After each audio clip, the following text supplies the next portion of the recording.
subscribe to my channel.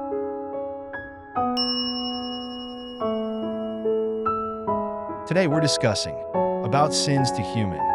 What is sin?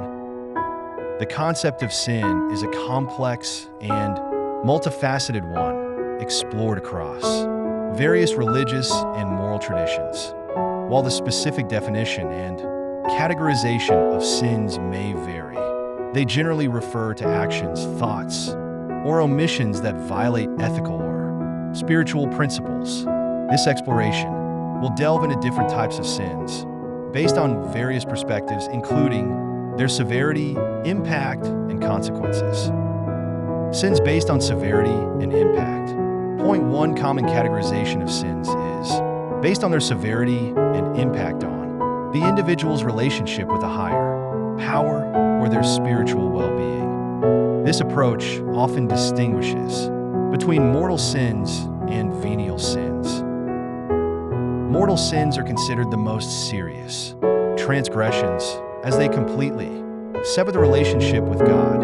These sins are characterized by grave matter, full knowledge of their wrongfulness, and deliberate consent. Examples of mortal sins often include murder, adultery, blasphemy, and apostasy. Venial sins, on the other hand, are less serious offenses that do not completely rupture the relationship with God, but still damage it. They may involve lesser matters, incomplete knowledge, or less deliberate consent.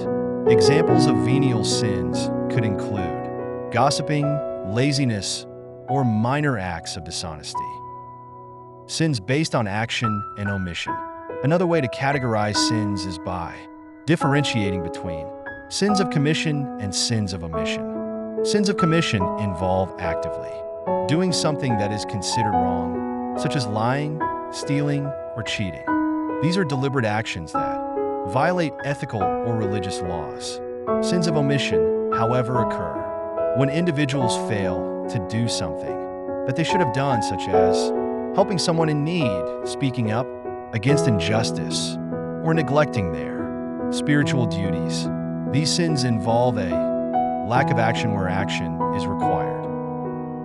Sins based on body, speech, and mind. Some traditions also categorize sins based on the three aspects of human existence: body, speech, and mind.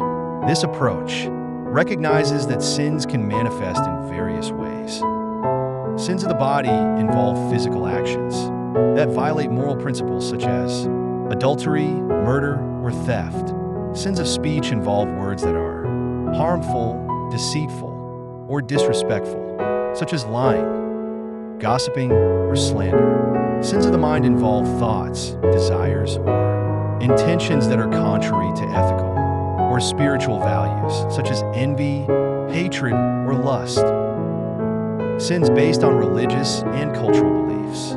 The specific list of sins can also vary significantly across different religious and cultural beliefs. Christianity often emphasizes the 7 deadly sins, which include pride, greed, lust, envy, gluttony, wrath, and sloth. These sins are considered to be the root of all other immoral behaviors. Islam lists major sins such as shirk, associating partners with Allah, murder, and adultery. Hinduism has a list of sins called paparam, which includes acts such as lying, stealing, and causing harm to others. Buddhism views sins as negative karma that can lead to suffering and negative consequences in future lives. Judaism sees sins as transgressions against God's commandments and emphasizes the need for repentance and atonement. Conclusion: understanding the different types of sins can help individuals navigate ethical dilemmas, promote personal growth, and strive for a more virtuous and fulfilling life.